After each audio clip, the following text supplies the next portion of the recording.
Place à la lecture dans Il était une fois un livre. Voir la mer, donc il s'est fait nommer en Bretagne, il était l'instituteur de Sars. Avec Nathalie Ramage sur Fréquence 8. Bonjour à tous et à toutes. Cette semaine, Il était une fois un livre reçoit Stéphane Cantero, auteur amateur revendiqué et magistrat à 16 heures, ou l'un ou l'autre, on ne sait pas.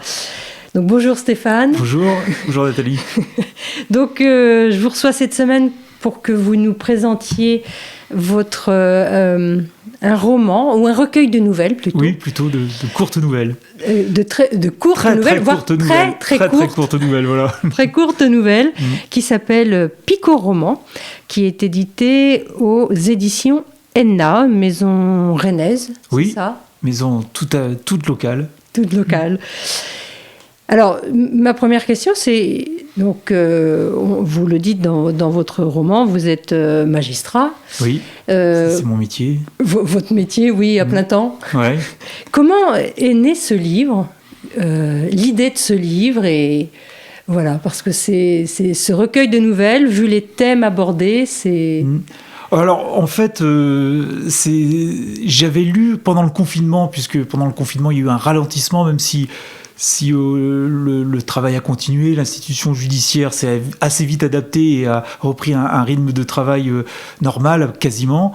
Néanmoins, il y a eu un ralentissement, et donc on avait un peu plus de temps, et donc j'avais pris aussi du temps pour récupérer du retard de lecture, et dans ma pile de livres à lire, j'avais les nanofictions de Patrick Beau qui s'est astreint à écrire dans le format Twitter.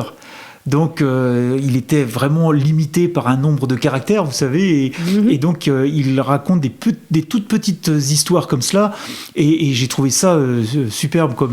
Et puis j'adore, moi, la littérature sous contrainte, l'Oulipo notamment, enfin Georges Perec et autres, Raymond Queneau, enfin ceux qui s'astreignent comme ça finalement qui vont trouver une liberté dans le fait de se donner des contraintes. C'est ça que Patrick Beau... C'est un tour de force, quand même. Oui, voilà, ouais, c'est ça. Donc j'ai beaucoup aimé les nanofictions. Du coup, ça m'a donné l'idée de lire les micro-fictions de Régis Geoffrey. Donc, du coup, j'ai acheté ce livre. Et les micro-fictions, alors là, c'est 2 pages. C'est beaucoup plus important que les nanofictions.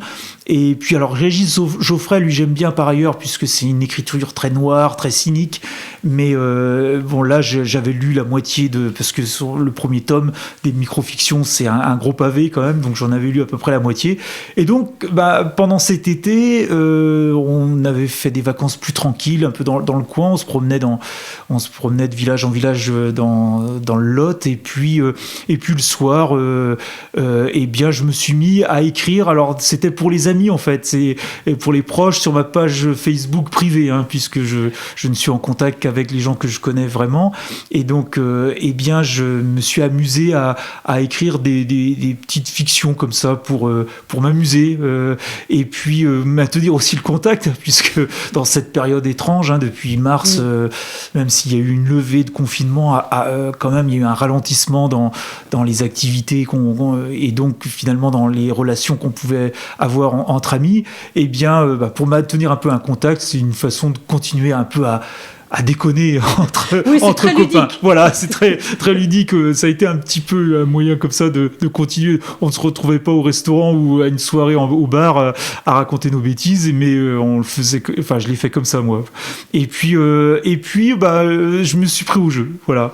Et puis certains amis, ça les faisait, ça leur plaisait plus ou moins aussi. Et puis même une fois, j'avais tardé un petit peu à les publier, parce qu'au bout d'un moment, je me suis mis à en faire 2 par jour, donc j'y pensais dans la journée, puis le soir je les rédigeais, et puis après je les publiais tôt le matin. Et donc une fois j'avais tardé un peu, et un copain m'écrit alors nos petites histoires, et en fait c'était un rythme d'1 par jour, de 2 par jour, en fait, 2 par jour, voilà, 2 par jour jusqu'à la 100e. Et quand j'ai écrit la 100e en disant j'arrête là, alors d'abord j'ai un copain qui m'a dit comment ça, 100 ça veut rien dire, pour 111 ça aurait plus d'allure, ou enfin autre chose. chose. Enfin bref, donc et puis en disant bah non, on en veut d'autres. Enfin certains disaient ça. Donc voilà, c'était un jeu en fait entre nous. Et c'est comme ça que l'idée. Donc c'est ma femme en fait qui a dit mais pourquoi tu proposerais pas au moins tu auras quelque chose de tangible quoi, une réalisation, d'aller jusqu'au bout d'un projet. Pourquoi tu le proposerais pas à une maison d'édition? Et c'est comme ça que j'ai regardé quelque chose de local et alors pas amateur puisque mais qui restait voilà à une mesure accessible et autre et que j'ai proposé à la maison Edna qui m'a tout de suite dit oui et voilà comment est né ce livre. Et il y a une très belle édition en plus, hein. Le papier est glacé. Oui, c'est vrai, ouais, ça a de l'allure. Hein, c'est vraiment une très belle édition. Alors je suis très content aussi de la couverture. Vraiment, je suis ravi parce que c'est le tableau d'une amie, Béatrice Sévère-Allais, qui est peintre, notamment parmi ses moultes activités, puisque si on s'est connu, c'est par le biais du théâtre, puisqu'elle est metteur en scène et elle fait un atelier de théâtre d'improvisation auquel je participe parfois. Et donc, et ce tableau, ça fait 10 ans que je le connais, et voilà, c'est un tableau qui m'émeut beaucoup. Ça s'appelle Cache-cache avec les livres, et donc ça, voilà, le fait d'avoir comme ça des jeunes qui se cachent derrière des piles de livres où on dirait des troncs, mais en fait c'est des piles de livres. Oui, on dirait des troncs d'arbres. Voilà. Oui. Et j'ai trouvé, je lui ai demandé, quand l'édition Edna m'a dit ok, vous pouvez choisir une couverture, j'ai appelé tout de suite Béatrice, je lui ai demandé voilà, est-ce que vraiment je peux te demander de m'autoriser à utiliser et elle m'a dit tout de suite oui, elle m'a envoyé la photo de son tableau et j'en suis voilà, je suis vraiment content. Parce que donc, je trouve ça va bien avec. Auteur local, maison d'édition locale et couverture locale, voilà. Couverture locale. Donc, vous disiez que vous en faisiez une par jour. Qu'est-ce qui nourrissait vos idées? C'est des rencontres de la journée? Non, un peu de tout, des réflexions que je peux avoir, des choses qui me font rire, des choses qui m'émeuvent, qui m'indignent, qui me mettent en colère, qui me font... Donc je me moque aussi beaucoup, c'est un peu railleur, oui. Il y a beaucoup de dérision. Beaucoup de dérision, voilà, d'autodérision aussi, parce que j'aime bien chambrer, mais j'aime surtout être chambré aussi. Voilà, c'est parce que je trouve que pour moi, l'autodérision, ne pas se prendre au sérieux, c'est sérieux pour moi. Voilà, je trouve que... ça n'empêche pas de faire les choses sérieusement. Voilà, sérieusement, mais il ne faut pas se prendre au sérieux. Voilà, faut toujours essayer de mettre de la distance par rapport et certainement pas donner trop d'importance aux choses et à ses propres travers et autres. Voilà. Donc, vous n'avez pas... ça n'a pas posé de problème, le fait par rapport à votre métier, qui est quand même exposé. C'est un métier exposé. Non, vous avez mis votre nom. Non, parce qu'en fait, puis c'est de la fiction, donc c'est de la création. Donc la création, c'est la liberté justement de dire, même de dire des choses. Parce que tout n'est, enfin, ce n'est pas vrai ces histoires-là. Bien sûr. Alors ça, c'est toujours inspiré de certaines choses, et puis il y a des idées que je peux avoir et que je vais coucher, mais voilà, c'est de la fiction et même parce que parfois le personnage qui écrit, c'est quand même un sale type et voilà, je m'amuse parfois à être ce sale type, mais dans l'écriture, de façon fictive, imaginaire. Donc non, c'est pas méchant en fait. Voilà, on peut se permettre d'être un sale type. Je pense.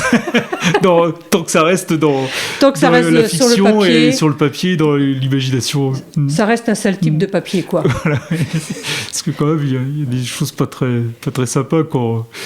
Alors c'est vrai que on y reviendra.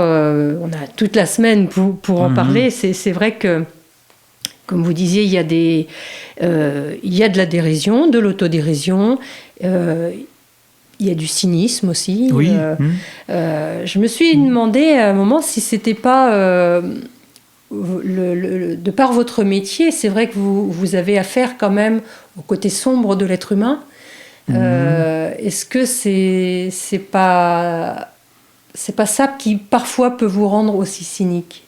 Je sais pas, parce que je pense pas être véritablement cynique. Voilà, c'est vraiment, il y a l'écriture est cynique, les propos tenus peuvent l'être, mais celui qui, enfin Vous n'êtes pas toujours le narrateur. Voilà, exactement. Voilà, c'est un jeu aussi d'écrire là-dessus, puis d'aller jusqu'au bout d'un cynisme froid, d'une froideur et autres. Oui, c'est un exercice littéraire en fait. C'est ça, voilà.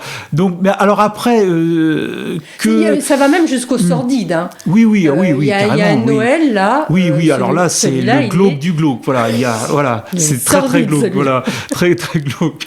Celui aussi qui ne comprend pas alors qu'il veut simplement passer une soirée avec un couple qui vient de ligoter, il comprend pas qu'ils veulent pas se tranquilliser devant lui, et qu'il sent que ça va mal tourner aussi. Là, c'est sûr que j'ai trouvé le Noël, ça a été le summum. Oui, c'est le summum, je suis d'accord, je pense. Oui. En plus, Noël, c'est vrai qu'on ne s'attend pas du tout à un conte de Noël. Ce n'est pas un conte de Noël traditionnel pour endormir les enfants. Enfin, tiens, en faire une comptine de Noël ou même une chanson de Noël pour un feel-good movie, non? Non, ça c'est ou une histoire à raconter aux enfants le soir pour s'endormir. Non, c'est sûr. Alors, il y en a une qui m'a fait beaucoup rire, parce que c'est un peu dans le même esprit. Le papa qui va voir son petit garçon avant qu'il ne s'endorme, en le rassurant, en lui disant non, tu vois, il n'y a pas de fantôme là, il n'y a pas de fantôme là, il y a pas de... ça, oui. Et alors la chute, elle est terrible. Alors c'est sûr que là, je ne sais pas s'il a voulu l'endormir ou s'il a voulu le rendre insomniaque. Voilà, c'est ça. Oui, il y en a quelques-unes comme ça. Oui. Mais c'est vrai que l'autre, autant les sordides, celle-là, c'est avec un peu de recul. Enfin, je l'ai trouvé drôle. Oui. Comment elle va d'aimer comme pour endormir son enfant. Voilà, exactement, mode dans le foie. Bon, eh bien écoutez, pour une première présentation, on va en rester là pour aujourd'hui. Donc il y aura bien évidemment quelques lectures de textes, de micro-nouvelles, puisque parfois même nano-nouvelles, vous aussi, vous êtes exercé à cet exercice de style. Oui. Et puis en musique, et puis Stéphane Cantero, Picot roman. Croisière. Les yeux fixés sur la valise qui s'enfonçait dans l'eau, elle pensa. Tu vois, tu me promettais qu'on partirait en voyage, qu'un jour tu débarquerais à l'improviste en me disant de préparer une valise. Une grande valise, ajoutais-tu. Ben voilà. La grande valise, c'est moi qui te l'ai préparée. Bon voyage, sale con. Secret gardé. L'escorte emportait l'homme qu'on venait d'entraver pour le conduire à la maison d'arrêt, où il allait commencer à purger la réclusion criminelle à perpétuité que la cour venait de prononcer. En le regardant partir, son avocat se dit que l'histoire racontée la veille par la sœur et la mère de son client, au moment de leur déposition à la barre, avait joué dans la sévérité de la peine.